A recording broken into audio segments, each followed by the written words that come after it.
je crois que nous sommes dans des temps où est-ce que c'est essentiel. OK, on est un service essentiel. C'est essentiel plus que jamais d'être connecté à une communauté. Et qu'est-ce que je parle? C'est pas cet aspect de venir religieusement à l'église tous les dimanches, OK? Même si ça en fait partie.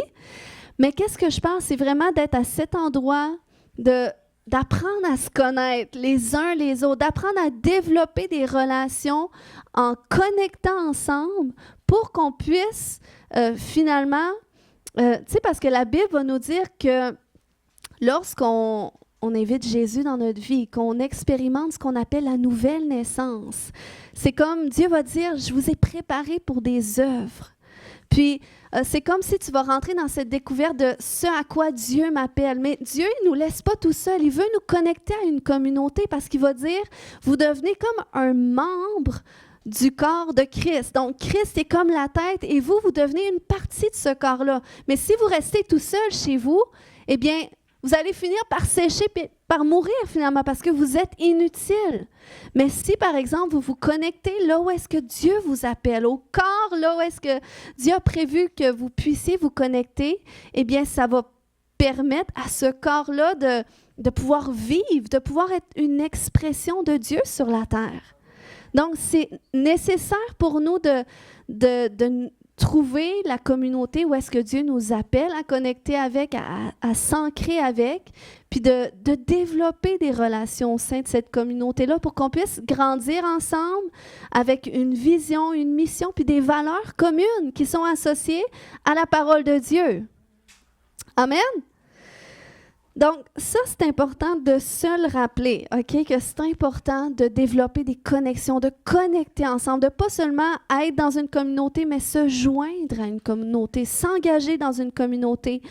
Parce que souvent, lorsque les gens vivent des instabilités, des chamboulements, eh bien, une des premières choses qu'ils vont faire humainement, c'est soit qu'ils vont se déconnecter de Dieu ou ils vont se déconnecter de leur communauté. Donc, au moment où est-ce qu'ils ont le plus besoin d'être connectés, c'est comme ils vont arrêter de prier puis ils vont arrêter de venir à l'Église. Mais c'est tellement important dans notre croissance spirituelle de ne pas faire ça. Parce que Dieu nous appelle à cet endroit où, malgré les instabilités qui cherchent à nous ébranler, eh bien, qu'est-ce qui va demeurer inébranlable? C'est notre union avec lui. Puis notre union les uns avec les autres. Parce que notre union avec Dieu se caractérise aussi par notre union les uns avec les autres, avec la communauté. Puis c'est ce que Jésus est venu bâtir finalement. Lorsqu'il est venu sur la terre, il a dit « Je vais bâtir mon Église ». Puis son Église, ce n'est pas un bâtiment, mais c'est vous et moi qui forment une communauté de croyants sur la terre. Puis c'est ça l'Église de Jésus-Christ. Puis, une fois que Jésus est venu, il est allé jusqu'à la croix mourir pour le salut de l'humanité, de ceux qui se tournent vers lui. Puis, une fois qu'il est parti, parce qu'il est mort, il est ressuscité, puis là, son Esprit Saint est descendu. Suite à ça, comme 50 jours après. Puis, quand il est descendu, c'est là que les croyants ont expérimenté vraiment comme ils avaient déjà expérimenté la nouvelle naissance, le Saint-Esprit en eux, mais là, c'est comme ils sont devenus remplis du Saint-Esprit. Donc, c'est comme ils ont expérimenté ce baptême du Saint-Esprit, puis l'Esprit Saint en eux et sur eux les a amenés à se regrouper ensemble. Donc, c'est ce qui s'est passé dans Acte 2, au verset 46-47. Ça nous dit qu'ils étaient chaque jour tous ensemble, assidus au temple. Ils rompaient le pain dans les maisons et prenaient leur nourriture avec joie et simplicité de cœur, louant Dieu et trouvant grâce auprès de tout le peuple. Et le Seigneur ajoutait chaque jour à l'Église ceux qui étaient sauvés. Donc, il y avait cet endroit où est-ce qu'ils se réunissaient ensemble. Ils étaient d'un commun accord. Ils étaient unis les uns avec les autres. Donc, c'est important de se rappeler que c'est important. OK, de s'unir ensemble, de connecter ensemble, puis de se tenir serrés ensemble, quel que soit qu'est-ce qu'on va vivre, parce qu'on n'arrêtera pas de vivre des chamboulements autour de nous. Mais même à l'époque des apôtres dans la Bible, lorsque c'était le temps de la première Église qui a vu son jour, ils vivaient des chamboulements, ils vivaient des bouleversements, ils vivaient des persécutions parce qu'il n'y avait pas la liberté de prêcher le nom du Seigneur, de faire des miracles, tout ça. Mais ils n'ont pas prié, Seigneur, fais en sorte que tous nos chamboulements cessent. Non, ils priaient plutôt que le Seigneur leur donne la force. On voit cet exemple dans Actes 4, 29 à 31 qui dit, c'est une prière qu'ils ont élevée au Seigneur, unis ensemble. Ils disent, Seigneur, vois leurs menaces, mais donne à tes serviteurs d'annoncer ta parole avec une pleine assurance, en étendant ta main pour qu'il se fasse des guérisons, des miracles, des prodiges par le nom de ton saint serviteur Jésus. Et là, on voit que après cette prière-là, l'Esprit de Dieu est descendu, les a fortifiés. Donc, c'était une prière qu'ils ont faite de façon commune, puis Dieu a répondu. On voit un autre exemple avec l'apôtre Paul. À un moment donné, qui était en prison, on sait que il est allé souvent en prison parce qu'il était persécuté à cause du message qu'il apportait. Mais même s'il était en prison, il demeurait tissé avec la communauté, puis il ne demandait pas des prières pour qu'il sorte de prison. Mais encore là, il demandait des prières pour que malgré sa condition, qu'il ait l'assurance de prêcher comme il se doit, qu'il ait l'assurance d'accomplir sa mission. Puis on a toute une mission de la part de Dieu. Puis comme Paul cherchait le soutien de la communauté, on doit aussi chercher le soutien les uns des autres. On a besoin de ça.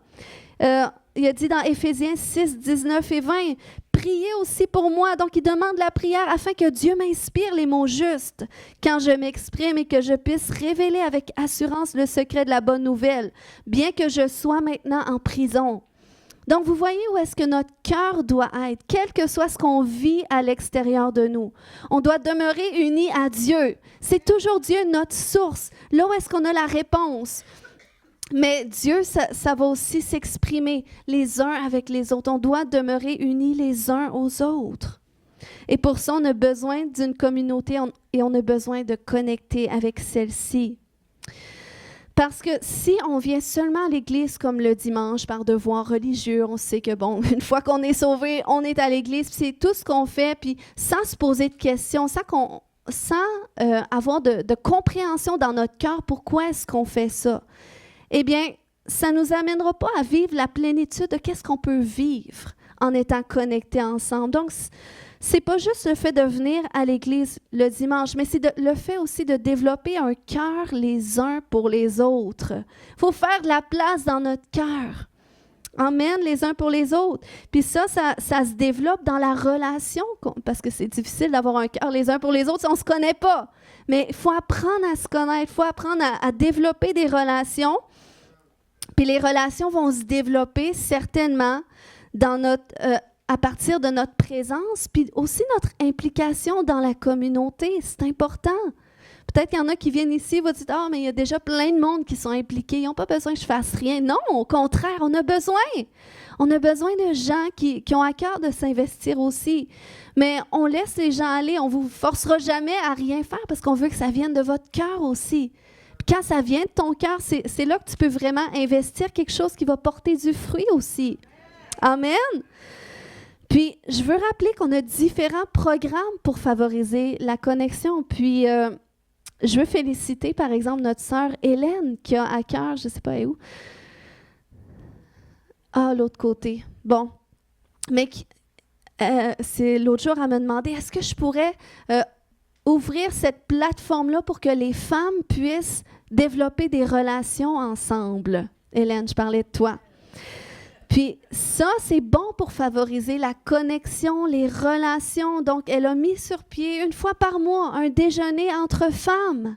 Donc, je le dis pour que quand vous allez voir ça passer, que vous puissiez y aller. Aussi, on a les groupes connexion. On en a un à Robertval, on en a un aussi à Métabetchouan, on en a un à Alma, on a un nouveau qui s'est ouvert aussi. Puis on est content des gens qui disent hey, « Moi, j'aurais à cœur d'ouvrir ma maison ».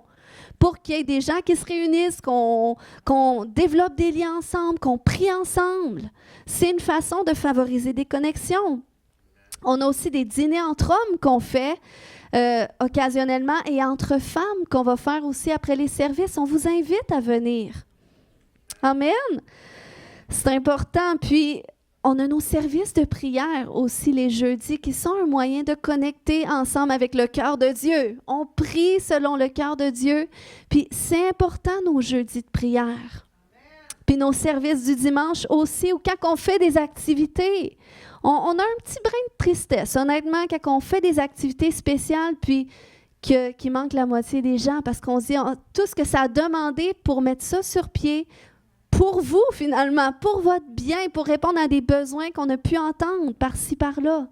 Donc, je dis ça juste pour vous mettre à cœur. C'est important d'avoir le cœur là, d'avoir cette place pour la communauté dans notre cœur.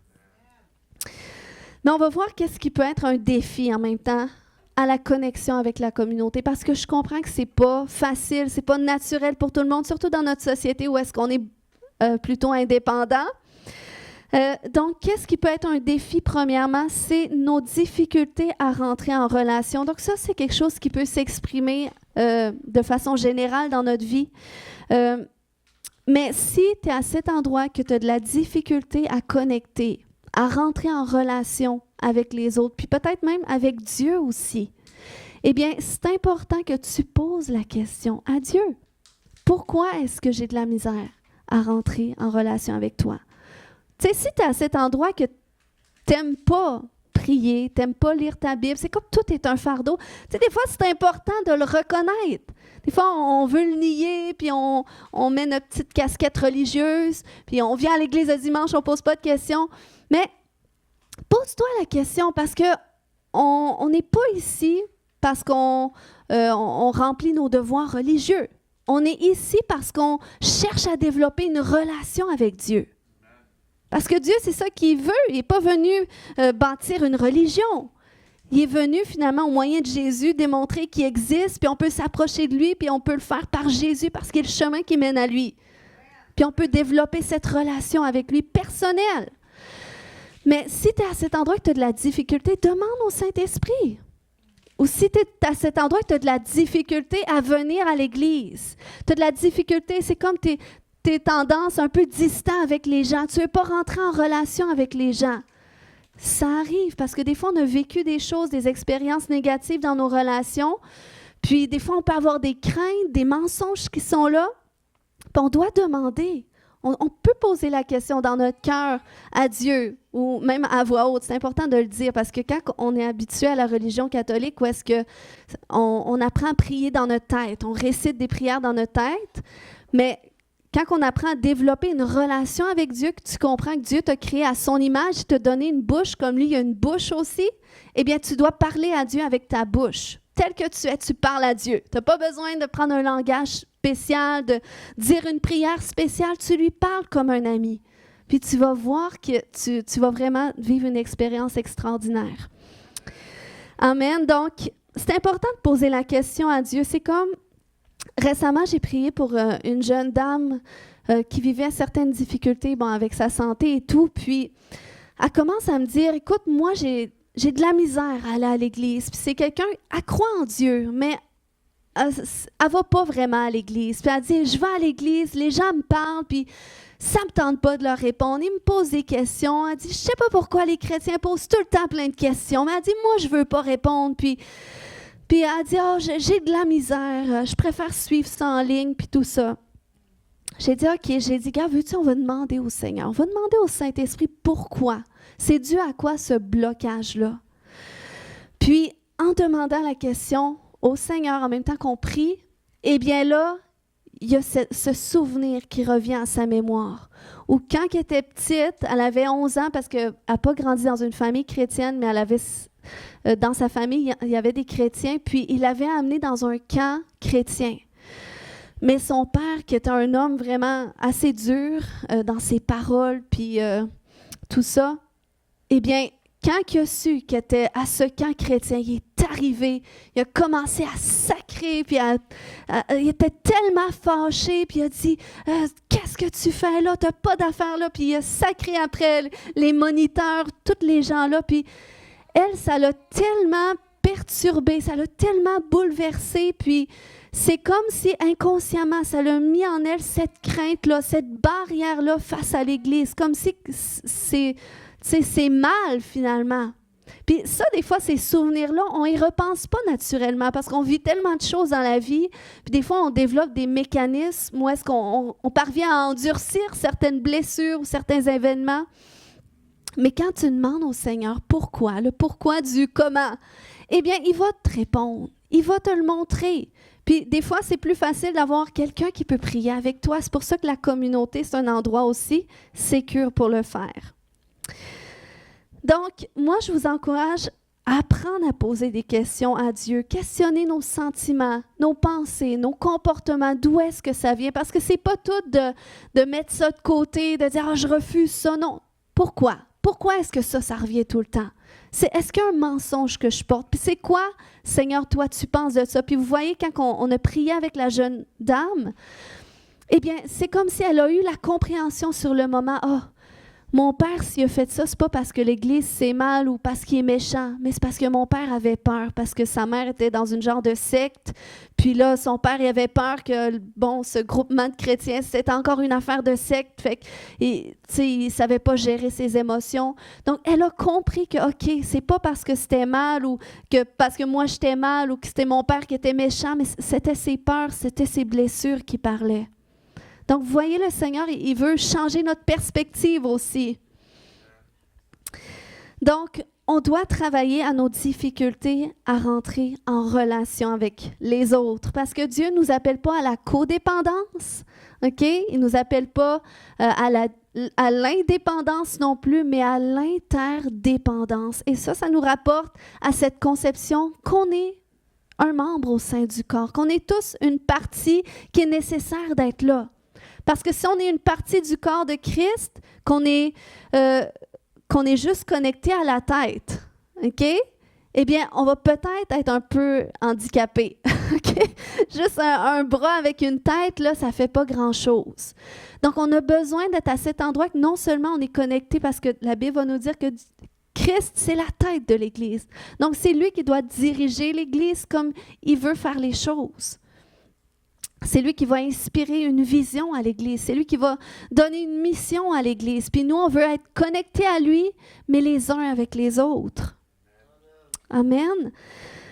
Donc, pour ça, on a besoin, comme je disais tout à l'heure, de faire cette place dans notre cœur pour la communauté. Maintenant, un autre défi, ça peut être l'alignement de notre cœur. La Bible va nous dire dans Matthieu 6, 21 que là où est ton trésor, là aussi sera ton cœur. Donc, notre cœur va puiser dans ce dans quoi il est aligné. Ça vaut pour tous les domaines de notre vie. Donc, c'est pour ça que c'est important pour nous de reconnaître les temps et les saisons des alignements de notre cœur. Vous êtes avec moi? Bon. Quand je parle d'alignement, il y a l'alignement avec nos intérêts. Récemment, on a eu Benoît Marcoux. Si vous n'étiez pas là puis vous n'avez pas écouté le message, je vous encourage d'aller l'écouter sur notre chaîne YouTube. Mais il a parlé en fait des choses vaines dans lesquelles on peut aligner nos cœurs, qui finalement vont nous rendre comme des citernes crevassées. OK? Ça, c'est ce type de choses qui vont nous offrir un confort temporaire. Okay, les choses dans lesquelles on va puiser un certain confort, mais qui finalement, c'est temporaire. Ça ne vient pas vraiment combler cette soif-là, ce besoin-là qu'on a à l'intérieur de nous. Et c'est pour ça que la Bible va nous dire que ça peut être comme des idoles. Hein? On lit dans Jérémie, je crois que j'ai mis une page par rapport à ça. Mais ça devient comme des idoles parce qu'on les choisit à la place de Dieu pour combler un certain besoin de réconfort. Mais finalement, on se retrouve en bout de ligne où est-ce qu'on est vide. Fait que c'est important pour nous de prendre conscience de ces choses-là qui sont comme des idoles dans notre vie, dans lesquelles on se confie pour un certain réconfort, parce que peut-être dans une certaine saison de ta vie, ça ne te dérange pas, tu vis bien comme ça. Mais à un moment donné, Dieu, il t'amène à prendre conscience de ça, puis de dire, OK, là, tu n'as plus besoin de ça. Là, j'aimerais que tu viennes le chercher en moi. Qu'est-ce que tu viens puiser là-dedans? OK? Ensuite, l'alignement de ton cœur par rapport au temps. Vous savez, on est les gestionnaires sur la terre de notre vie. C'est pas Dieu qui contrôle notre vie. Quand on invite Jésus dans notre cœur, on ne devient pas contrôlé par Jésus. Il nous laisse notre volonté propre. Puis c'est à nous de gérer notre vie, de gérer les différents domaines de notre vie de la bonne façon. Dieu nous donne un manuel pour ça. On a la Bible qui nous aide à voir à quoi ça ressemble un bon gestionnaire selon le cœur de Dieu. Mais c'est important pour nous, OK, de prendre conscience des endroits où est-ce qu'on consacre du temps dans notre vie. Il y a un jour quelqu'un qui disait que quand tu es à cet endroit, que tu as une vie de consécration avec Dieu, eh bien, c'est pas nécessairement avec le péché que le diable va chercher à te faire tomber. Okay? C'est pas par le péché qui va t'éloigner de Dieu. Mais parfois, c'est en te rendant tellement occupé que tu n'as plus de temps pour Dieu. Ou qu'est-ce qui est vraiment nécessaire. Donc, c'est pour ça, surtout dans notre société, où est-ce qu'on sait qu'on est très occupé. On travaille souvent 40 heures semaine. Puis, on a la famille avec tout ça, on a des fois des activités, on a des engagements. Puis là, je parle de communauté, tant dans la communauté. Puis des fois, on ne parvient pas à trouver le bout, finalement. Mais c'est bon de s'asseoir, puis de revisiter notre horaire de vie. Où est-ce que j'investis mon temps? Parce qu'on a tout le même temps, on a toutes 24 heures dans la journée. Peux-tu dire à ton voisin, moi aussi j'ai 24 heures? On a toutes 24 heures dans notre journée. Puis si on prend, OK? Si on prend ceux qui travaillent temps plein 40 heures semaine, OK? Parce que je sais que les retraités vont dire « j'ai moins de temps que quand je travaillais ». Donc, j'ai un grand respect pour vous, OK? Mais il reste que, par exemple, quand tu travailles 40 heures semaine, peut-être tu travailles 9 heures dans ta journée. Si tu inclus ton déplacement. Puis là, si tu enlèves 8 heures de sommeil, il te reste quoi, 7 heures? Il te reste 7 heures. Fait que là, il faut que tu t'assoies puis tu vois c'est quoi que je fais à l'intérieur de mon 7 heures. Parce qu'on ne s'en rend pas compte comment est-ce qu'on peut gaspiller du temps. Moi, j'ai réglé ça. Les filles, ça parle au téléphone. Hein? Je parle au téléphone quand je fais à manger, quand je fais le ménage. Je ne parle pas au téléphone à rien faire. Parce que je sais que ça va me prendre du temps pour d'autres choses que je pourrais faire. Donc, bon, les hommes, peut-être, vous allez devoir... Les hommes, ça parle peut-être moins au téléphone, fait que c'est réglé. Mais il faut voir où est-ce qu'on place notre temps. Parce que là, si tu es rendu à 3 programmes de télé que tu dois suivre tous les soirs, 3 séries, bien là, c'est sûr qu'il te manque de temps pour peut-être lire ta Bible, prendre du temps avec ta femme, tes enfants. Tu sais, il faut qu'on voit c'est quoi les choses les plus importantes à faire. Mon temps avec Dieu, OK? Mon temps avec ma femme, mon mari, mes enfants. C'est important, il faut prendre du temps de façon quotidienne. Nos relations, les gens qui sont proches de nous. Puis après ça, qu'est-ce qui est important? C'est important aussi de penser à soi, de faire quelque chose qui nous fait du bien. On peut aller marcher dehors, si tu fais un sport, c'est correct. Mais le reste de temps aussi, il faut que tu aies du temps pour ta communauté. On parlait d'être connecté avec ta communauté. Tu ne peux pas juste l'être connecté dans ton cœur, mais tu n'es jamais là. Tu sais, comment est-ce que tu peux parvenir à avoir du temps pour t'investir dans ta communauté, dans les activités? Puis peut-être ça va t'amener à devoir ajuster ton horaire. OK, là, je ne ferai pas telle activité parce que là, ça, je dois le prioriser. Tu peux le faire avec l'aide de Dieu, à dire, Seigneur, ça devrait être quoi ma priorité? Seigneur, comment je peux faire? C'est comme quand Dieu me disait, tu vas écrire un autre livre. Je n'avais pas le temps pour ça. J'étais très occupée, mais j'ai dit, Seigneur, ouvre une plage horaire dans mon temps pour que j'y parvienne. Et le Seigneur l'a fait. Donc, quand on implique le Seigneur dans ça, il nous aide. Mais ça se peut que des fois, il va te montrer, regarde telle chose, ça mange ton temps. Tu sais, c'est pas grave d'aller scroller un peu sur Facebook. Mais on sait que on dit 2 minutes, après 10 minutes, après on est rendu à 25 minutes. Gars, c'est un 25 minutes, tu aurais pu peut-être lire la Bible ou tu aurais pu parler avec ton conjoint. Amen? Donc, c'est important, l'alignement de notre cœur associé à notre temps. Parce que Jésus a dit, porte ta croix, suis-moi. Mais regardez qu'est-ce qu'il dit.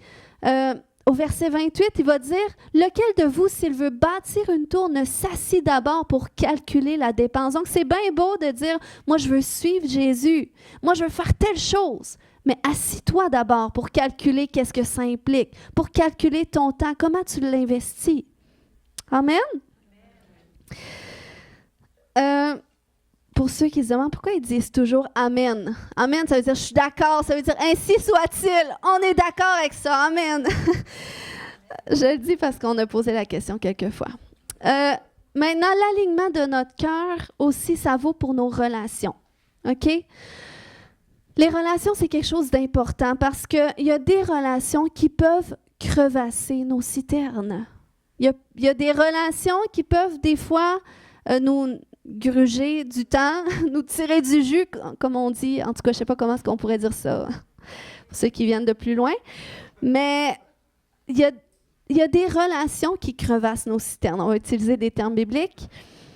Donc, c'est important aussi de le discerner parce que oui, c'est important de créer des relations. On ne veut pas s'isoler, on veut créer des relations avec les gens, avec notre famille, c'est très important. Avec les gens qui sont proches de nous, nos collègues de travail, nos amis, notre voisinage, c'est correct. Avec des frères et sœurs en Christ, dans la communauté, puis aussi en dehors de la communauté.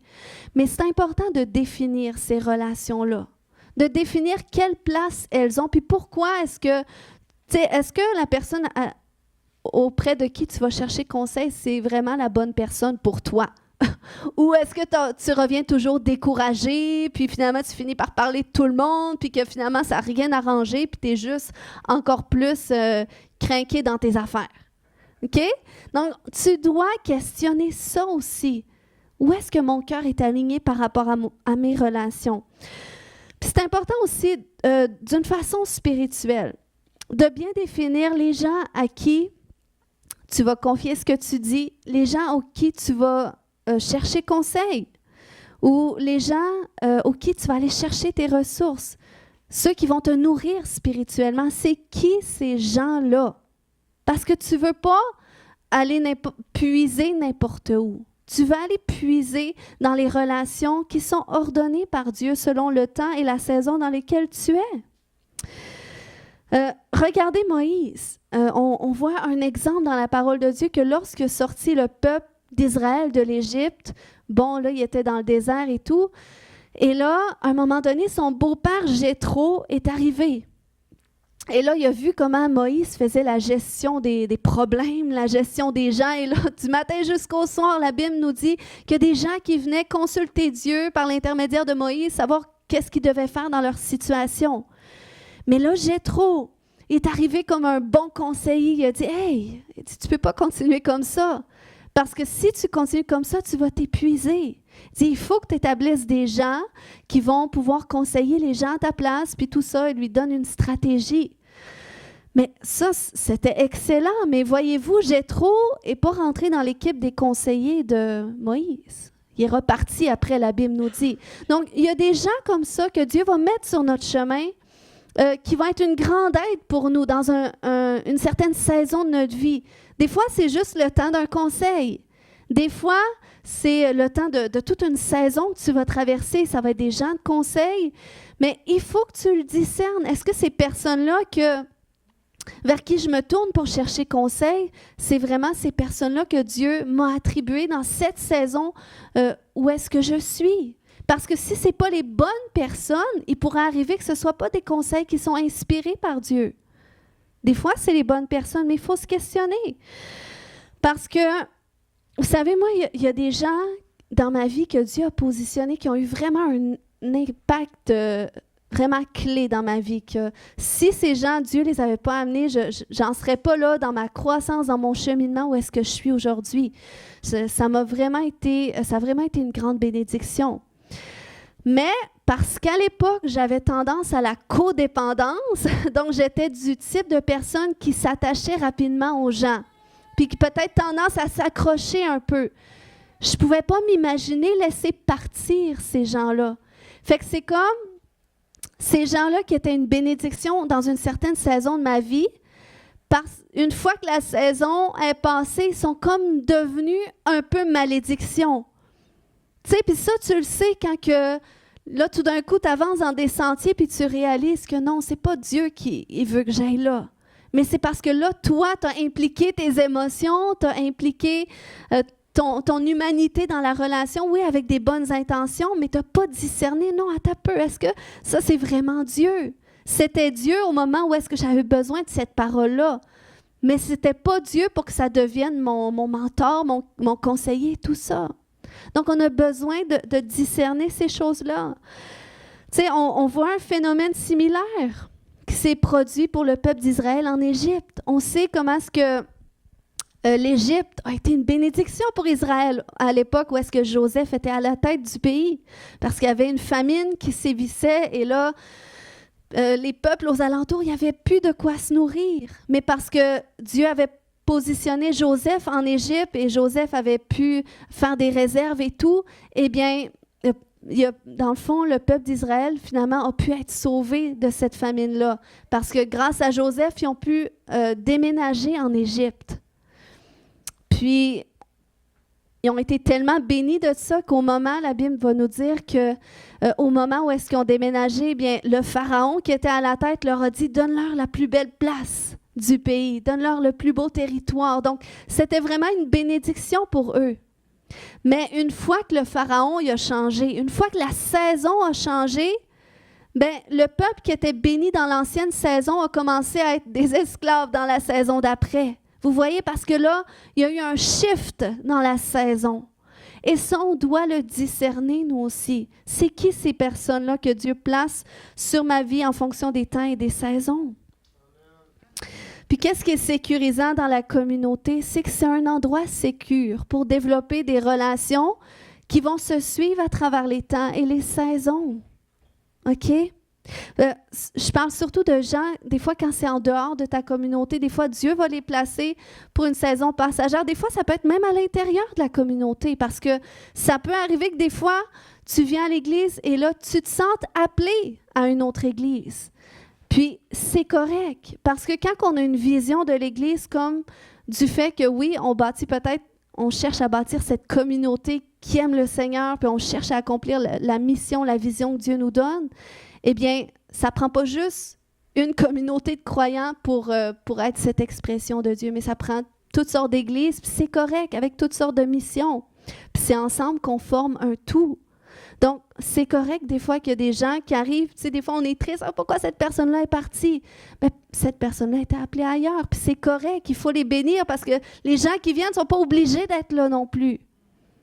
Donc, il faut que tu sentes cette liberté d'aller là où est-ce que Dieu t'appelle, puis quand Dieu t'appelle là, bien, il faut que tu choisisses de prendre racine là, de connecter là où est-ce que Dieu te place, parce que c'est comme ça que tu peux porter du fruit. Amen. Tu sais, on voit même Paul et Barnabas dans la Bible qui ont dû se séparer à un moment donné. Pourtant, ils œuvraient ensemble. Mais c'est parce que là, leur vision était rendue différente. Donc, ils ont dit, écoute, on s'en va chacun de notre côté. Puis les deux, il n'y en avait pas un des deux qui était dans l'erreur, mais chacun devait accomplir ce que Dieu lui demandait. Amen. Donc, c'est pour ça que si vous joignez cette communauté, je veux vous encourager qu'on favorise vraiment chaque personne qui vient dans cette église. Puis vous devenez très important pour nous, mais on respecte aussi là où est-ce que vous êtes. On respecte les alignements de votre cœur en fonction des temps et des saisons de votre vie aussi. Mais on a à cœur chaque personne. Puis on a à cœur votre croissance personnelle, spirituelle. On a à cœur votre développement. Puis on ne veut pas faire les choses en dehors de la saison ou de la volonté de Dieu, mais on veut vraiment suivre le cœur de Dieu. Mais on va respecter aussi là où est-ce qu'il est votre cœur. Tu sais, parce que ça peut être difficile de grandir spirituellement au sein d'une église si tu es encore enraciné dans ta première église dans laquelle tu es venu au Seigneur, puis tu es enraciné dans 2-3 églises sur Internet que tu suis, que tu dis « Ouais, ça, je les aime vraiment ». Si tu es un petit peu partout, puis tu essaies de grandir quelque part, ça se peut que tu sois un petit peu difforme.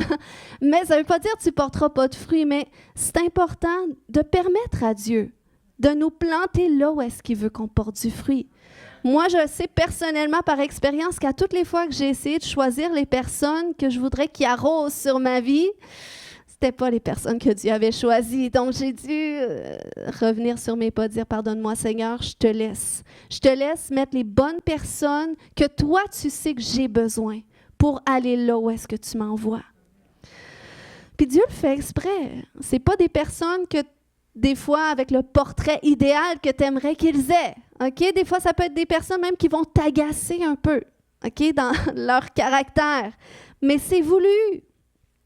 Dieu a dit dans Jean, c'est Jésus, il dit dans Jean 15:2, tout sarment, toute branche qui est en moi qui ne porte pas de fruit, il la retranche. Et tout sarment qui porte du fruit, il l'émonde. Dieu l'émonde afin qu'il porte encore plus de fruits. Et c'est pour ça que je parle que c'est important d'être connecté à la communauté, parce qu'il y en a qui, aussitôt qu'ils sont émondés un petit peu, qui commencent à être aiguisés un peu, dérangés un peu, ils disent « ben moi je m'en vais, c'est pas ma place ». Mais pourtant Dieu voulait juste te faire porter plus de fruits. Donc on doit confronter ce qui nous dérange des fois, confronter ce qui nous agace, ce qui nous rend inconfortable, et faire confiance à Dieu dans ces processus-là. Amen. Puis quand tu acceptes de t'enraciner, de te connecter là où est-ce que Dieu te place, eh bien, tu vas grandir et tu vas porter du fruit. C'est ça, on est tous appelés à porter du fruit. Ça dit dans Jean 15:5, c'est Jésus qui dit « Je suis le cep, okay? Je suis le tronc, vous êtes les sarments, les branches. Celui qui demeure en moi et en qui je demeure porte beaucoup de fruits. Car sans moi, vous ne pouvez rien faire. » Et les fruits qu'on est appelés à porter, c'est des fruits d'œuvres bonnes que Dieu nous appelle à accomplir. C'est des fruits d'une vie qui est bénie, qui est remplie, c'est des fruits de bonheur, de joie. Amen. C'est des fruits de bons conseils qu'on peut apporter aux gens, d'espérance qu'on peut communiquer aux autres, de foi. C'est des fruits qui peuvent amener une transformation aux gens aussi. Amen. Donc, ce matin, en conclusion, il y a cet autre passage que j'aimerais partager. Dans Jean 15, 22-23, où est-ce que Jésus a dit « Je leur ai donné la gloire que tu m'as donnée, afin qu'ils soient un comme nous sommes un. » Donc, il y a quelque chose à comprendre dans cet aspect de connexion, d'union, d'unité. Il dit « Je leur ai donné la gloire que tu m'as donnée, afin qu'ils soient un comme nous sommes un, moi en eux, et toi en moi, afin qu'ils soient parfaitement un et que le monde connaisse que tu m'as envoyé et que tu les as aimés comme tu m'as aimé. » Donc, Dieu nous aime autant qu'il aime Jésus. OK? Ça nous confirme, ça, c'est parce qu'il nous a créés. On n'a pas juste été fait de nos parents. Oui, notre chair, notre véhicule, mais notre âme, c'est Dieu qui l'a créé. Puis, il nous aime autant qu'il aime Jésus. C'est pour ça qu'il a envoyé Jésus mourir à notre place, parce que c'est avec nous, on n'aurait pas réussi à vivre un parcours de sainteté comme Jésus, lui, est parvenu à le vivre. Puis quand tu l'acceptes, ça, dans ton cœur, eh bien, c'est comme ça que tu peux recevoir la gloire qui dit « Je leur ai donné la gloire que tu m'as donnée. » Jésus marchait dans la gloire de Dieu. Jésus avait cette faveur de Dieu. Il était couronné de la gloire de Dieu sur la terre. Puis il dit, je vous ai donné cette gloire à vous aussi pour que vous soyez un, pour que vous puissiez marcher en unité, en moi, mais aussi les uns avec les autres. Amen. Puis cette même gloire qui est son Esprit Saint, à travers son Esprit Saint, est ici ce matin. Est ici ce matin, puis il veut faire une œuvre dans notre vie. Est-ce qu'on pourrait se lever tout le monde ensemble parce qu'on va prier? Alléluia. Est-ce qu'il y a des gens dans ce lieu qui n'ont jamais invité Jésus dans leur cœur? Qui n'ont jamais invité Jésus dans leur cœur puis qui aimeraient faire cette prière pour dire « Seigneur, j'aimerais ça te connaître puis pas seulement entendre parler de toi, mais vivre une expérience avec toi, mon expérience avec toi qui va me confirmer que tu es vraiment vivant. » Est-ce que quelqu'un ce matin qui dit « moi j'aimerais ça, faire une prière comme ça pour inviter Jésus dans mon cœur. » Tu peux lever la main là où est-ce que tu es, puis là où est-ce que tu es, simplement, tout le monde, on va prier ensemble. Mais s'il y a des gens ce matin qui lèvent la main, qui sont assez courageux pour dire, ben moi, j'aimerais ça. Alléluia. Alléluia.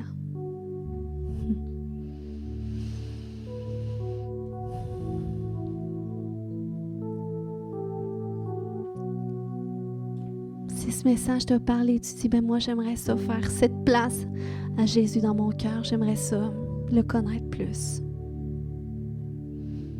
On va prier tout le monde ensemble, puis vous pouvez répéter cette prière. Puis si vous la dites, vous pouvez avoir l'assurance que Jésus, ben, il vient vraiment.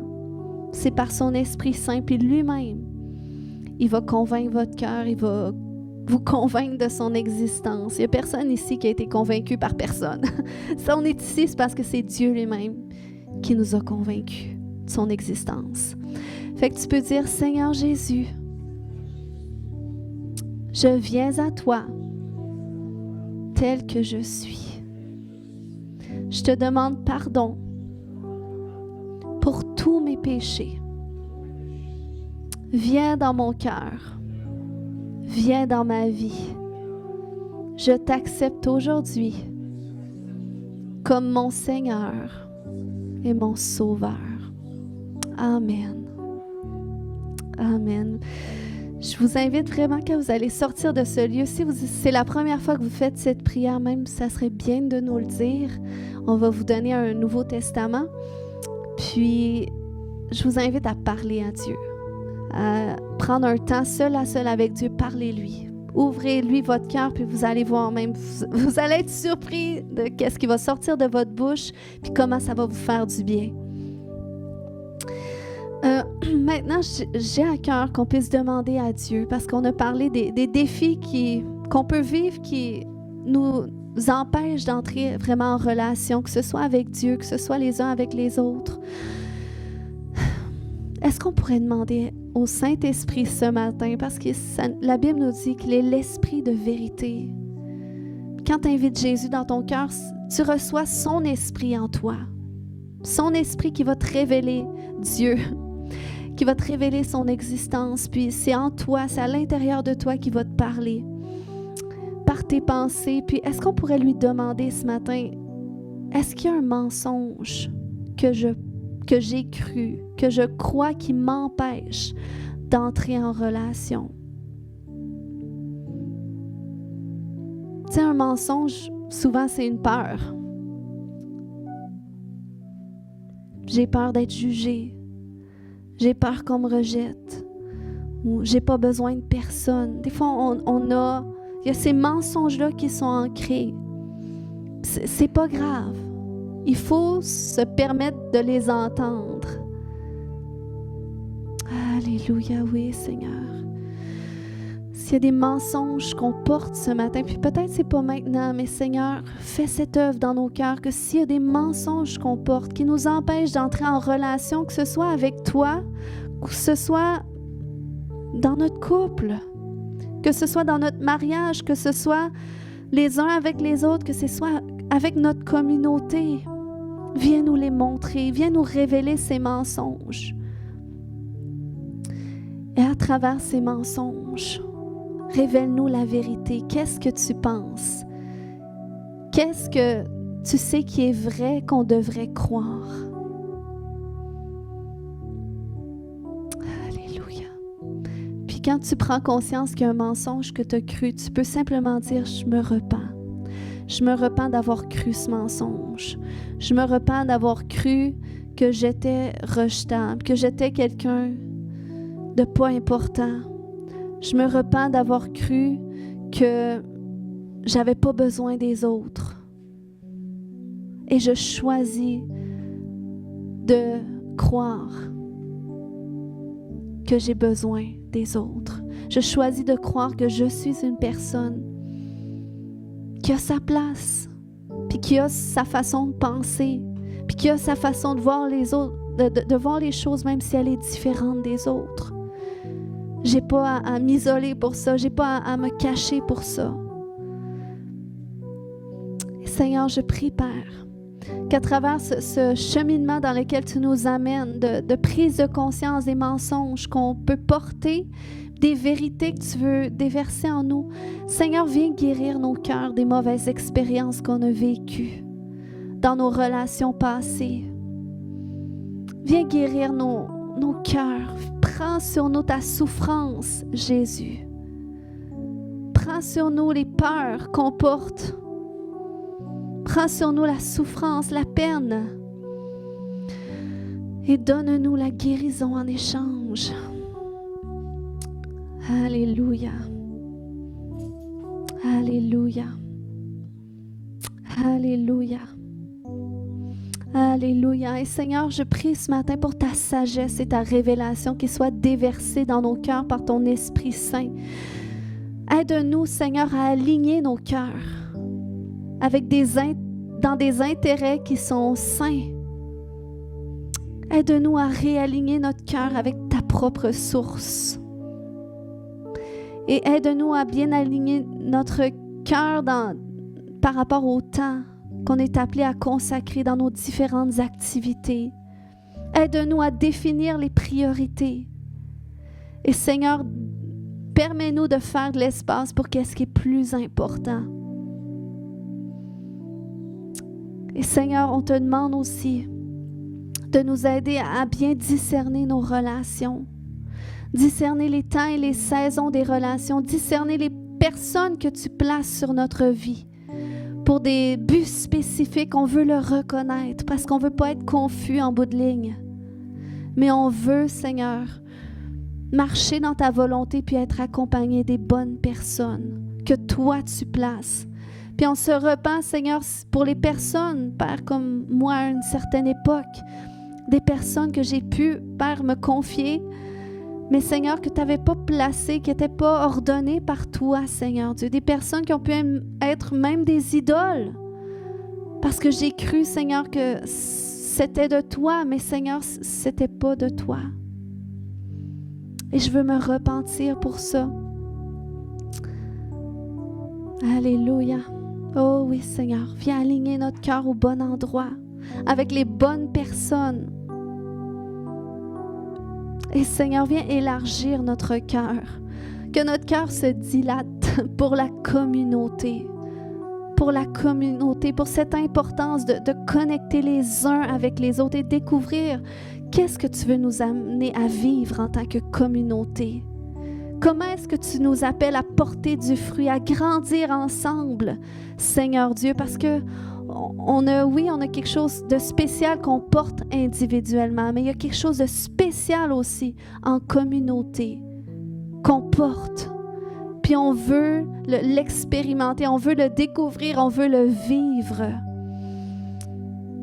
Seigneur, permets-nous de faire des changements dans nos horaires s'il faut, de faire des changements dans nos intérêts, Seigneur Dieu, et qu'on soit comme cette première Église, cette Église du Nouveau Testament, qu'ils étaient ensemble, qu'ils étaient assidus, qu'ils étaient d'un même cœur, d'un même accord.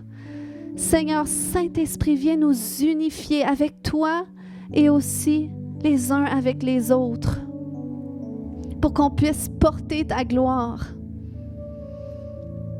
Au nom de Jésus. Alléluia.